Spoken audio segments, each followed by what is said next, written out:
رب العالمين إله الأولين والآخرين والصلاة والسلام على سائر الأنبياء والمرسلين والملائكة المقربين وعلى آله وصحبه أجمعين. أما بعد فقد قال الله تبارك وتعالى في الكلام المجيد والفرقان الحميد.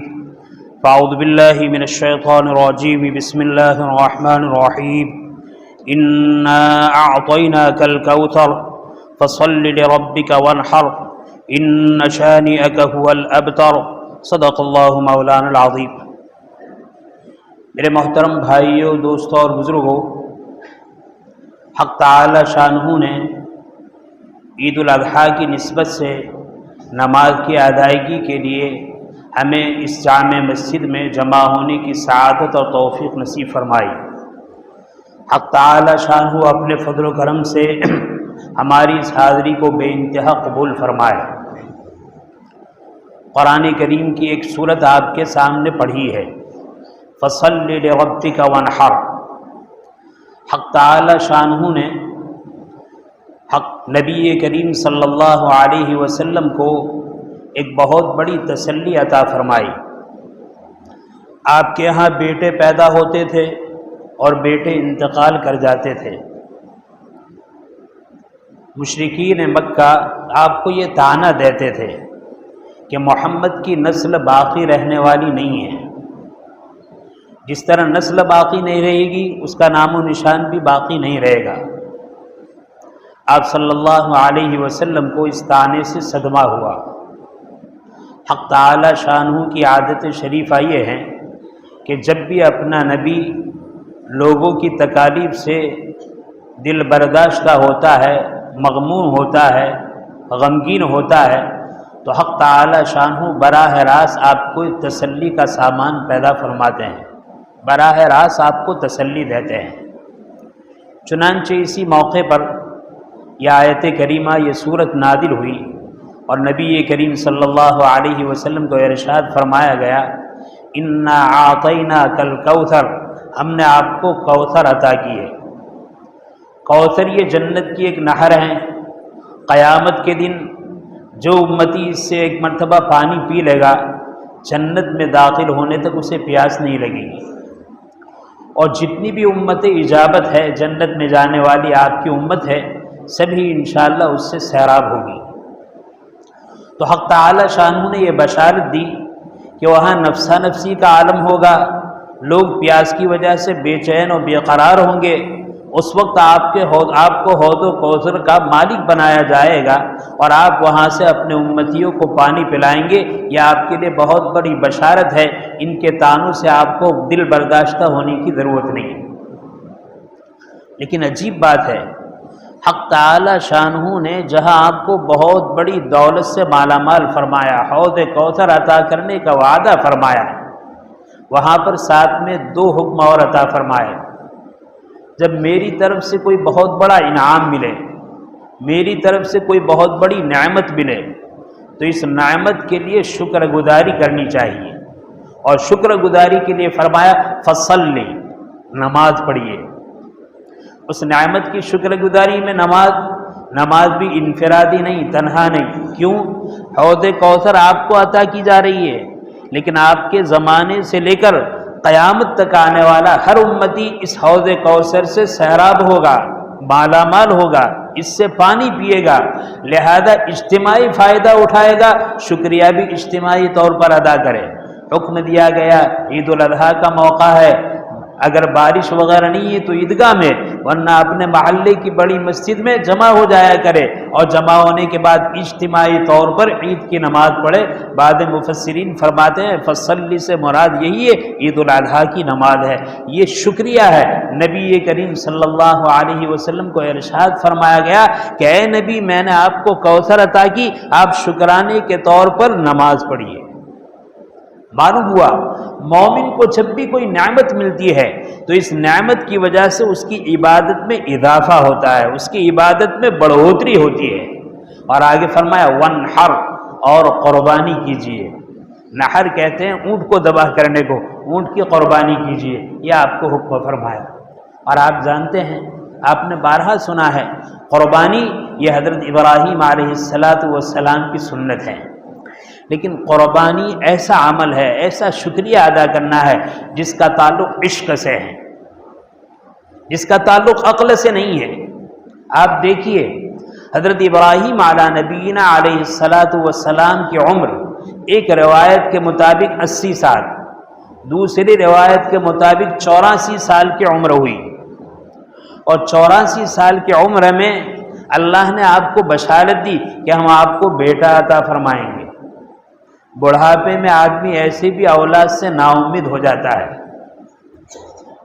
اور حق تعالیٰ کی شانہ کی طرف سے بشارت مل رہی ہے۔ حضرت ابراہیم علیہ السلام بہت خوش ہوئے اور ایک نذر مانی کہ اللہ بیٹا عطا فرمائیں گے، میں اس بیٹے کو اللہ کے راہ میں قربان کروں گا، ذبح کروں گا۔ 80 سال کی عمر میں حق تعالی شانہ نے بیٹا عطا فرمایا۔ روایت میں ہے کہ آپ نے خواب دیکھا کہ آپ اپنے بچے کو ذبح کر رہے ہیں۔ صبح ہوئی تو حیران پریشان ہوئے کہ آدمی اپنی اولاد کو تو ذبح نہیں کرتا، میں نے یہ کیسا خواب دیکھا ہے، یہ حق تعالی شانہ کی طرف سے ہے یا ایسے ہی کوئی خواب ہے؟ پریشان رہے، شک و شبہ میں رہے۔ لہذا 8ویں ذی الحجہ کا پورا دن اسی شک و شبہ میں گزرا، اسی لیے اس کو کہتے ہیں یوم الترویہ، شک کا دن۔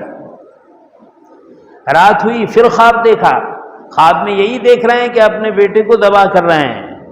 صبح ہوئی تو اطمینان ہوا، یہ اللہ کے علاوہ کسی اور کی طرف سے نہیں، یہ میرے رب شانہ کی طرف سے، تعالی شانہ کی طرف سے یہ انعام ہے، یہ حکم ہے۔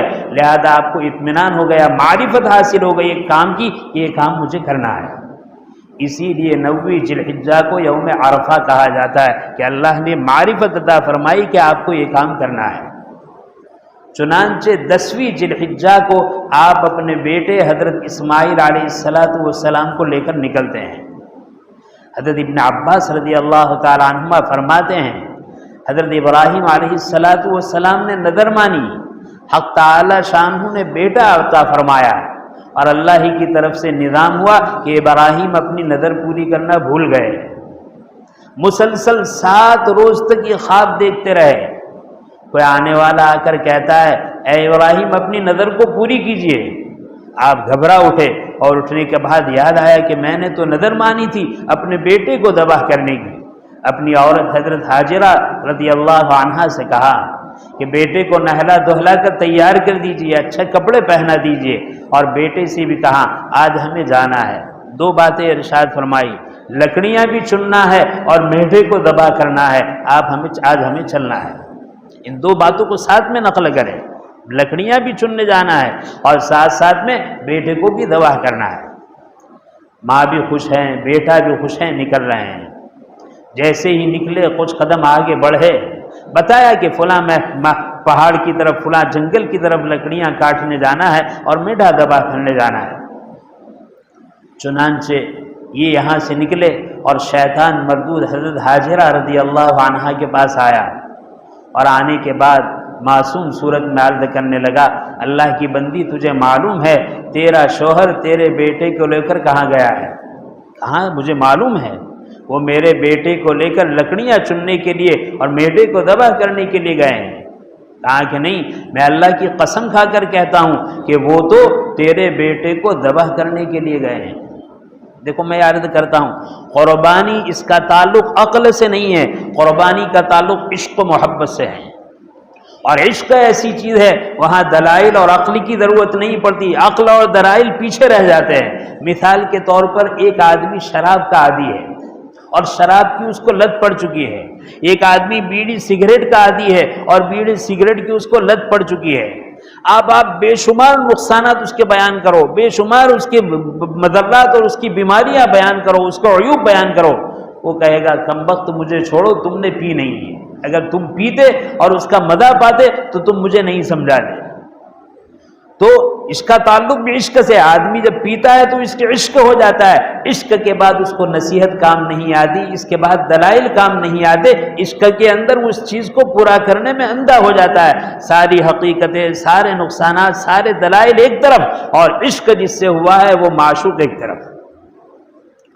چنانچہ اس نے قسم کھا کر گئی تو حضرت حاجرہ نے کہا کہ میرے شوہر کو اپنے بیٹے سے بہت زیادہ محبت ہے، بہت زیادہ اس سے شفقت کا معاملہ کرتے ہیں، عام باپ اپنے بیٹے کو اس طرح ذبح نہیں کرتا، میرے شوہر اپنے بیٹے کو کس طرح ذبح کریں گے؟ کیا کوئی اللہ کی طرف سے حکم ہے؟ شیطان نے کہا اللہ کی طرف سے حکم ہے۔ تو حضرت حاجرہ کہنے لگی اگر اللہ کی طرف سے حکم ہے تو اس حکم کو پورا کرنا ہی بہتر ہے۔ میرے بھائی یہاں سوچنے کی چیز ہے، اسلام ہم سارے مسلمانوں سے وہ مزاج چاہتا ہے، وہ دل چاہتا ہے، وہ دماغ چاہتا ہے، وہ عشق چاہتا ہے، وہ محبت چاہتا ہے کہ اللہ کا کوئی حکم، اللہ کے رسول کی کوئی تعلیم ہمارے سامنے آئے، اس کے آنے کے بعد اس کو پورا کرنے کے لیے ہمارا عشق بھڑک اٹھے، ہماری محبت بھڑک اٹھے، ہم بے چین و بے قرار ہو جائے۔ اور عاشق جس طرح معشوق کے ملنے کے لیے بے چین و بے قرار ہے اور جب تک ملتا نہیں اس کو چین نہیں آتا ہے، اسی طرح ایک مسلمان کا مزاج یہ ہونا چاہیے کہ حق تعالی شانہ کا حکم اس کے سامنے آ جائے، نبی کریم صلی اللہ علیہ وسلم کی تعلیمات اس کے سامنے آ جائے، پھر اس کو چین نہیں پڑنا چاہیے، وہ بے چین و بے قرار ہو جانا چاہیے، مال کا لٹانا آسان ہو جانا چاہیے، نیند کا قربان کرنا آسان ہو جانا چاہیے، بڑی سے بڑی مصیبت کو برداشت کرنا آسان ہو جانا چاہیے، لیکن اللہ کے حکم کو پورا کرنے میں وہ دیوانہ ہونا چاہیے کہ میرے رب کا حکم ہے جب تک پورا نہیں ہوگا میں چین سے نہیں بیٹھوں گا۔ حضرت حاجرہ کہتی ہے اگر رب تعالی شانہ کا حکم ہے تو اس کے پورا کرنے میں ہی خیر ہے، اس پر پورا کرنے میں ہی بہتر ہے، اگر اللہ کی طرف سے حکم ہے تو میں اس پر راضی ہوں۔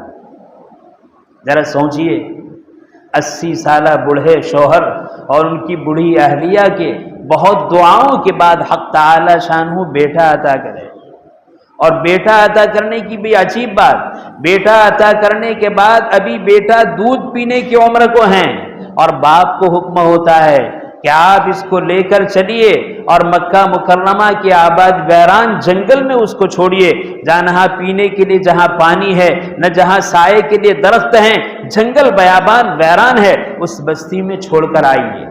حضرت ابراہیم علیہ السلام کے سامنے اللہ کا حکم متوجہ ہوا، شیرخوار بچہ ہے، دودھ پینے والا بچہ ہے، اس کو اپنی ماں کے ساتھ اس ویران جنگل میں چھوڑ دیے۔ عقل کہتی ہے کہ ایسا نہیں ہونا چاہیے، دلیل کہتی ہے کہ ایسا نہیں ہونا چاہیے، بیوی بھی برباد ہو جائے گی، بچہ بھی ضائع ہو جائے گا، لیکن ابراہیم خلیل اللہ کہتے ہیں مجھے تو اپنے رب سے عشق ہے اور عاشق کا حکم ہے، لہذا اس کو پورا کرنا میری طبیعت ہے۔ حضرت ابراہیم علیہ السلام اپنی بیوی حضرت حاجرہ اور اپنے بیٹے اسماعیل کو لے کر چلے، اور چلنے کے بعد حجاز کی اس سرزمین میں پہنچے جہاں جنگل بیابان ہے، نہ پانی کے لیے کوئی قطرہ ہے، نہ اسی طریقے سے سائے کے لیے کوئی درخت ہے۔ آپ وہاں گئے اور کچھ توشہ عطا فرمایا پانی اور کھجور وغیرہ کا، اور اس کے بعد پلٹنے لگے۔ حضرت حاجرہ نے پوچھا کہاں جا رہے ہو، ہم کو کس کے حوالے کر کے جا رہے ہو؟ کوئی جواب نہیں دیا۔ پھر پوچھا کہاں جا رہے ہو؟ کوئی جواب نہیں دیا۔ تیسری مرتبہ پوچھا کہاں جا رہے ہو؟ کوئی جواب نہیں دیا۔ پھر حضرت حاجرہ نے خود کہا کیا ہمارے رب کا یہ حکم ہے؟ حضرت ابراہیم علیہ السلام نے اشارے سے کہا کہ ہاں میرے رب کا یہ حکم ہے۔ دیکھیے یہاں عقل یہ کہتی ہے کہ شوہر چھوڑ کر چلا جائے گا، بیوی کا کیا ہوگا؟ باپ چھوڑ کر چلا جائے گا، بچے کا کیا ہوگا؟ عقل یہ کہتی ہے، دلیل یہ کہتی ہے، لیکن حضرت ابراہیم علیہ السلام کی بیوی حضرت حاجرہ بھی اللہ کے عشق میں ہے، اللہ کی محبت ہے، لہذا اس محبت میں حضرت حاجرہ کہہ رہی ہے اگر ہمارے رب کا حکم ہے تو یقیناً رب تعالی شانہ ہمیں ضائع نہیں کرے گا، ہمیں ویران اور تباہ نہیں کرے گا، آپ تشریف لے جائیے۔ میرے بھائی قربانی تو ہم سب ہر سال کرتے ہیں، قربانی ہمیں سبق کیا دیتی ہے؟ قربانی ہمیں یہی سبق دیتی ہے اللہ کے حکم کے آنے کے بعد حالات کو چھوڑ دیا جائے، ماحول کو چھوڑ دیا جائے، عقل کو چھوڑ دیا جائے اور اللہ کی شریعت کو سب پر مقدم رکھ کر اس پر عمل کیا جائے، اللہ تعالیٰ کی طرف سے کامیابی اس پر آتی ہے۔ چنانچہ حضرت حاجرہ نے کہہ دیا حضرت ابراہیم علیہ السلام حجاز کی بستی کو چھوڑ کر ملک شام کی طرف چل پڑے۔ ایک وقت آیا، بچہ بڑا ہوا، بڑے ہونے کے بعد چلنے لگا، اس بعد پھر حضرت ابراہیم علیہ السلام کو حکم ہوتا ہے کہ اے ابراہیم آئیے اپنی بیوی اور بچے کو لے کر اور اپنی رہائش اختیار کیجئے، اور میرا حکم ہے کہ اب بچے کو ذبح کیجئے۔ چنانچہ بچے کو ذبح کرنے کا حکم ہوتا ہے۔ شیطان آتا ہے حضرت ہاجرہ کو بہکاتا ہے، لیکن ہاجرہ کے جواب سے شیطان نا امید ہو جاتا ہے۔ تو پھر حضرت ابراہیم علیہ السلام جنگل کی طرف جا رہے ہیں، آگے آگے چل رہے ہیں، اور ان کے نقش قدم پر پیچھے پیچھے حضرت ابراہیم علیہ السلام چل رہے ہیں، حضرت اسماعیل چل رہے ہیں۔ شیطان اسماعیل کے پاس آتا ہے اور حضرت اسماعیل سے کہتا ہے معلوم ہے کہاں جا رہے ہو؟ کہاں کہ ہاں اچھی طرح معلوم ہے، میں اپنے باپ کے ساتھ جنگل میں لکڑیاں چننے کے لیے اور میڈھے کو ذبح کرنے کے لیے جا رہے ہیں۔ وہ شیطان وہاں بھی قسم کھاتا ہے کہ قسم کھا کر کہتا ہوں اللہ کی تجھے معلوم نہیں ہے تیرا باپ تجھے ذبح کرنے کے لیے لے جا رہا ہے۔ کہا میرا باپ کی شفقت بہت زیادہ ہے، بہت زیادہ محبت ہے، وہ بڑے کریم ہے، وہ ایسا نہیں کر سکتا، کیا اللہ کا حکم ہے؟ شیطان کہتا ہے ہاں اللہ کا حکم ہے، اللہ کا حکم ہے۔ عقل یہ کہتی ہے کہ باپ بیٹے کو ذبح نہیں کرتا، اور باپ بیٹے کو ذبح کرنے کے لیے نہیں لے جاتا، اور بیٹا بھی اپنے شوق سے ذبح کرنے کے لیے نہیں چلتا۔ حضرت اسماعیل نے سنا کہ اللہ کا حکم ہے، کہ اگر اللہ کا حکم ہے تو اسی کو کرنے میں بہتری ہے، اسی کو کرنے میں خیر ہے۔ یہ سبق ہے، قربانی ہمیں یہ سبق دے رہی ہے۔ چنانچہ جب شیطان نے دیکھا کہ اس کی ماں سے بھی میں نا امید ہو چکا ہوں اور اس کے بیٹے سے بھی نا امید ہو چکا ہوں، اب آگے بڑھتا ہے اور حضرت ابراہیم علیہ السلام کے پاس آتا ہے اور کہتا ہے بزرگوار کہاں جا رہے ہو؟ کہاں جنگل میں لکڑیاں چننے جا رہا ہوں۔ کہا کہ میں قسم کھا کر کہتا ہوں آپ اپنے بیٹے کو ذبح کرنے کے لیے جا رہے ہیں۔ حضرت ابراہیم علیہ السلام کے دونوں مقصد تھے۔ حضرت ابراہیم نے کہا مردود ہٹ، اللہ نے مجھے جو حکم عطا فرمایا ہے اس حکم کو میں پورا کر کے رہوں گا۔ دیکھو اللہ کا حکم ہے بیٹے کو ذبح کرنا، حضرت ابراہیم کہہ رہے ہیں کہ اللہ کا جو حکم ہے میں اس حکم کو پورا کر کے رہوں گا۔ یعنی اللہ کا حکم اس شکل میں آ جائے کہ اے لوگوں اپنے بیٹے کو ذبح کرو۔ مومن کی شان یہ نہیں ہے کہ وہ پیچھے ہٹ کرے، مومن کی شان یہ ہے کہ اس حق کو قبول کرے، اس بات کو قبول کرے، اور قبول کرنے کے بعد اس کے لیے تیار ہو جائے کہ وہ اپنے محبوب بیٹے کو لے کر قربان گاہ میں قربانی کے لیے نکل پڑے۔ جب حضرت ابراہیم علیہ السلام نے یہ جواب دیا ہے مردود حد، میں تو اللہ کے حکم کو پورا کرنے کے لیے جا رہا ہوں، چنانچہ وہ شیطان وہاں سے بھی بھاگا۔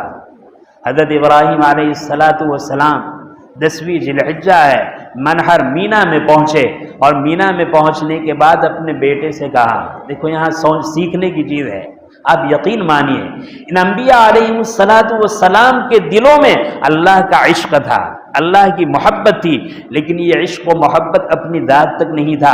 حق تعالی شانہ نے اپنی محبت، اپنی معرفت، اپنا عشق جو حضرت ابراہیم علیہ السلام کو نصیب فرمایا تھا، اللہ کے نبی نے وہ عشق حضرت ہاجرہ کو بھی عطا فرمایا تھا، وہ عشق حضرت اسماعیل کو بھی عطا فرمایا تھا۔ ماں بھی کہہ رہی ہے لے جائیے ذبح کیجئے، بیٹا بھی کہہ رہا ہے لے جائیے ذبح کیجئے۔ اب بیٹے کا وقت ہے، جب وہاں پہنچے تو پہنچنے کے بعد بیٹے سے کہا بیٹا تجھے معلوم ہے میرے رب کا حکم یہ ہے کہ میں تجھے ذبح کروں۔ عشق اللہ نے حضرت ابراہیم کو عطا فرمایا تھا، حضرت ہاجرہ کو عطا فرمایا تھا، حضرت اسماعیل کو عطا فرمایا تھا۔ معلوم ہوا اللہ نے اگر باپ ہونے کے ناطے ہمیں کوئی شرافت عطا فرمائی ہے، کوئی کمال عطا فرمایا ہے، معرفت الہی نصیب فرمائی ہے، محبت الہی نصیب فرمائی ہے، تو اس کا تقاضا یہ ہے کہ اپنے تک محدود نہ رہے، تعلیم اور تربیت ایسی ہو کہ اس چیز سے ہماری بیوی بھی واقف ہو، اس چیز سے ہمارا بیٹا بھی واقف ہو، اس کا بہت بڑا حصہ ہماری بیوی کو بھی ملے، اس سے بہت بڑا حصہ ہمارے اولاد کو بھی ملے، خالی ہم تک محدود نہ ہو۔ نیکی، تقوی، شرافت، حسن اخلاق جس طرح ہمارے اندر ہونا ضروری ہے، ہمارے اہل و عیال کے اندر بھی ہونا ضروری ہے۔ اللہ کی محبت تھی، اس محبت کی وجہ سے جب حضرت اسماعیل سے کہا بیٹے اللہ کا حکم ہے فاصدع بما تؤمر ستجدنی انشاءاللہ من الصابرین، اے میرے والد بزرگوار، حق تعالی شانہ کا آپ کو جو حکم ہے آپ کر گزریے، آپ مجھے صبر کرنے والوں میں سے پائیں گے۔ ایک بیٹا جس کو معلوم ہے کہ میرا باپ اللہ کے حکم کو پورا کرنے کے لیے میرا ذہن دیکھ رہا ہے، مجھ سے مشورہ لے رہا ہے، باپ جی کہہ رہا ہے کہ آپ اس کام کو کر گزریے، کسی کے آپ اپنے اختیار سے نہیں کر رہے ہیں، حق تعالی شانہ کے حکم سے کر رہے ہیں، آپ ضرور کر گزریے، آپ مجھے اس میں بہت ہی صبر کرنے والا پائیں گے۔ چنانچہ حضرت ابراہیم علیہ، بعض روایات میں ہے حضرت ابراہیم سے کہا کہ آنکھ پر پٹی باندھ دیجئے، بیٹی کی محبت کہیں اس حکم کو پورا کرنے میں مانع نہ بنے۔ حضرت ابراہیم علیہ السلام نے مختصر حضرت ابراہیم علیہ السلام نے بیٹے کو لٹایا اور چھری چلائی۔ چھری پریشان ہے، یہاں چھری چلا رہے ہیں، چل نہیں رہی ہے۔ دوسری مرتبہ بعض کتب سے معلوم ہوتا ہے کہ تین مرتبہ چھری کو تیز کیا اور تیز کرنے کے بعد گلے پر چلا رہے ہیں، لیکن کھلی چھری چل نہیں ہے۔ بعض اہل سیر نے لکھا ہے کہ چھری کو اللہ تعالیٰ نے قوت گویائی عطا فرمائی اور چھری یہ کہنے لگی کہ ابراہیم اس وقت دو عامر ہیں، ایک رب جلیل ہے، ایک خلیل ہے۔ خلیل کہتا ہے کہ گلے کو کاٹ دے اور رب جلیل کہتا ہے کہ گلے کو نہ کاٹ۔ میں رب جلیل کی مطیع اور فرما بردار ہوں، اس کا حکم ہے کہ گلے کو نہ کاٹ، میں کس طریقے سے گلے کو کاٹوں۔ ادھر حضرت جبرائیل علیہ السلام کو حکم ہوا، میڈھا لے کر آئے، دیکھا کہ حضرت ابراہیم علیہ السلام پوری قوت سے چھری چلا رہے ہیں، قریب ہے کہ گلا کاٹ دے۔ حضرت جبرائیل علیہ السلام نے دور سے دیکھا تو پکار کر کہا اللہ اکبر اللہ اکبر۔ حضرت ابراہیم علیہ السلام نے دیکھا کہ حضرت جبرائیل آ چکے ہیں تو کہا لا الہ الا اللہ واللہ اکبر، میڈھا لے کر آئے ہیں۔ حضرت اسماعیل علیہ السلام نے دونوں کے کلام کو سنا تو کہا اللہ اکبر وللہ الحمد۔ میرے بھائی، اس طریقے سے یہ قربانی کا فلسفہ ہمیں یہی سبق دے رہا ہے کہ آدمی اپنی طبیعت ایسی بنائے، اللہ سے عشق ایسا پیدا کرے، نبی کریم صلی اللہ علیہ وسلم کی ذات گرامی سے عشق ایسا پڑے، آپ کی سنت، آپ کے طور و طریق، آپ کے اقوال، آپ کے احوال، زندگی کے ہر شعبے میں محبت کے ساتھ اس کو اپنانے والے بن جائے۔ اور صحیح بات یہ کیا ہے، ہم حضرت ابراہیم علیہ السلام کی سنت کو قربانی کی شکل میں ذبح کر رہے ہیں۔ اللہ بڑے کریم ہے، اللہ نے حضرت ابراہیم کو حکم دیا بچہ ذبح کرو، انہوں نے بچہ ذبح کیا، وہ ذبح نہیں ہوا، میڈھا آیا، میڈھے کو ذبح کیا۔ حق تعالی شانہ کی طرف سے اعلان ہوا قد صدقت الرؤیا، تم نے اپنے خواب کو سچا کر دیا، قربانی کر دی تم نے بیٹے کی، بیٹے کے بدلے میں میڈھے کی قربانی کی ہے۔ اللہ نے او اجر و ثواب سے مالا مال فرمایا، جیسا بیٹا اپنے بچے کی، باپ اپنے بچے کی قربانی کر رہا ہے۔ آج ہم جو قربانی کر رہے ہیں بظاہر یہ قربانی کر رہے ہیں جانور کی، بکرے کو ذبح کر رہے ہیں، حقیقت میں بکرے کو ذبح نہیں کر رہے ہیں۔ اللہ تعالیٰ نے ہمیں جو جذبہ عطا فرمایا ہے دین پر چلنے پر، اور دین کے خلاف جو نفسانیات ہیں، خواہشات ہیں، شیطان کی چالیں ہیں، ان سارے جذبات کو کچلنے کے لیے ہم قربانی بظاہر بکرے کی کر رہے ہیں، لیکن حقیقت میں قربانی ان سارے رذائل پر چھری پھیر کر ان سارے رذائل کو قربان کر رہے ہیں، ان ساری خواہشات کو ترک کر رہے ہیں، ان سارے جذبات کو ترک کر رہے ہیں، اور حق تعالی شانہ سے یاد کر رہے ہیں الہ العالمین آپ کا حکم یہ ہے کہ پسندیدہ جانور جس کو پالا ہے، پوسا ہے، محبت ہے، آپ کے نام پر اس کو ذبح کرنا ہے، ہم اس کے لیے بھی تیار ہیں۔ یہ قربانی کا فلسفہ ہے۔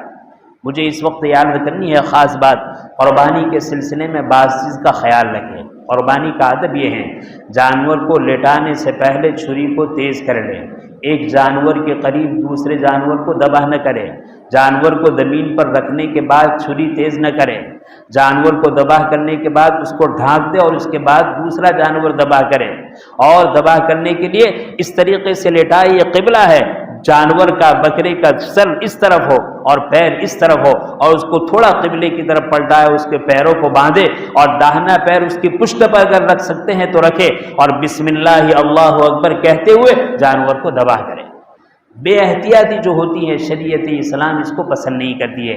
آج طور پر خاص ایک بے احتیاطی یہ ہو رہی ہے کہ بعض مرتبہ اس کے ویڈیو بنائے جاتے ہیں۔ دیکھو حدیث میں ہے جس آدمی نے دکھلاوے کے لیے نماز پڑھی اس نے اللہ کے ساتھ شرک کیا، جس نے دکھلاوے کے لیے روزہ رکھا اس نے اللہ کے ساتھ شرک کیا، جس نے دکھلاوے کے لیے صدقہ کیا اس نے اللہ کے ساتھ شرک کیا۔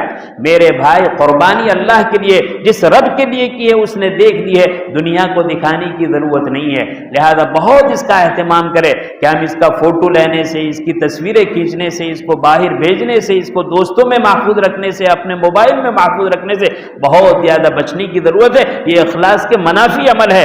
اگر ریاکاری کے ساتھ نماز کی تو نماز کو شرک تو کہا کہ یہ شرک ہے، ریاکاری کے ساتھ اگر قربانی کی تو یہ قربانی بھی قربانی نہیں ہوگی، یہ شرکی عمل ہوگا۔ اللہ تعالیٰ اس سے ہماری حفاظت فرمائے۔ نماز کا وقت ہو گیا ہے، نماز کی ترکیب بتلائی جا رہی ہے۔ نماز کا طریقہ یہ ہے، سب سے پہلے کھڑے ہو کر ہم سب کو درست کریں گے، سب سے پہلے اگلی صفوں کو پورا کریں گے۔ اور دیکھو یہاں دو مقام ہے، ایک اوپر حصہ ہے، ایک صحن ہے۔ صحن یہ جماعت خانے سے باہر ہے، لہذا جب تک صحن جماعت خانے میں اوپر جگہ ہے کوئی بھی پیچھے نہ رہے۔ جماعت خانے کا ثواب اس وقت ملے گا جب کہ ہم جماعت خانے میں نماز پڑھیں گے۔ تو جماعت خانہ خالی ہے، سب سے پہلے اس کو پورا کرنے کی فکر کریں، اس طریقے سے سب بنائیں گے۔ پھر اس کے بعد نیت کریں گے، میں عید الاضحیٰ کی 2 رکعت واجب نماز 6 زائد تکبیروں کے ساتھ اللہ کے لیے اس امام کی اقتداء میں پڑھتا ہوں، دل سے نیا ارادہ کر لے کافی ہے۔ پھر اس کے بعد ہاتھ اٹھائے اور کہے اللہ اکبر، یہ پہلی تکبیر تحریمہ ہے۔ اس کے بعد ثنا پڑھیں گے، پھر اس کے بعد ہاتھ اٹھائیں گے اور دوسری مرتبہ اللہ اکبر کہہ کر ہاتھ کو چھوڑ دیں گے۔ پھر تھوڑی دیر 3 مرتبہ سبحان اللہ پڑھنے کی مقدار ٹھہریں گے، پھر اس کے بعد تیسری مرتبہ ہاتھ اٹھائیں گے، اللہ اکبر کہہ کر ہاتھ کو چھوڑ دیں گے۔ پھر چوتھی مرتبہ ہاتھ اٹھائیں گے، اللہ اکبر کہہ کر ہاتھ کو باندھ دیں گے۔ پہلی رکعت میں 4 تکبیر کہنی ہے، پہلی اور چوتھی تکبیر کے بعد ہاتھ باندھنا ہے اور درمیان کی 2 تکبیر میں ہاتھ کو چھوڑنا ہے۔ پھر سورہ فاتحہ پڑھی جائے گی، سورت پڑھی جائے گی، رکوع سجدے ہوں گے، پھر دوسری رکعت ہوگی۔ دوسری رکعت میں پہلے امام صاحب قرات کریں گے، قرات کرنے کے بعد پھر 3 تکبیر کہیں گے، 4 تکبیر کہیں گے۔ پہلی تکبیر کہیں گے، ہاتھ اٹھائیں گے، اللہ اکبر کہہ کر ہاتھ کو چھوڑ دیں گے۔ پھر دوسری تکبیر کے لیے ہاتھ اٹھائیں گے، اللہ اکبر کہہ کر ہاتھ کو چھوڑ دیں گے۔ پھر تیسری تکبیر کے لیے ہاتھ اٹھائیں گے، اللہ اکبر کہہ کر ہاتھ کو چھوڑ دیں گے۔ یہ 3 تکبیروں میں ہاتھ اٹھا کر چھوڑ دینا ہے۔ چوتھی تکبیر میں ہاتھ اٹھانا نہیں ہے، بغیر ہاتھ اٹھائے چوتھی تکبیر کہتے ہوئے رکوع کریں گے۔ پھر نماز پوری ہوگی، نماز کے بعد خطبہ ہوگا، اہتمام سے خطبے کو سنیں اور خطبہ سننے کے بعد اپنے قربانی کے عمل میں مشغول ہو جائے۔ پوری احتیاط کے ساتھ شریعت اسلام کے جو آداب ہیں اس کی رعایت کے ساتھ اس کو عمل انجام دے۔ اللہ تعالیٰ شانہ عمل کے توفیق نصیب فرمائے۔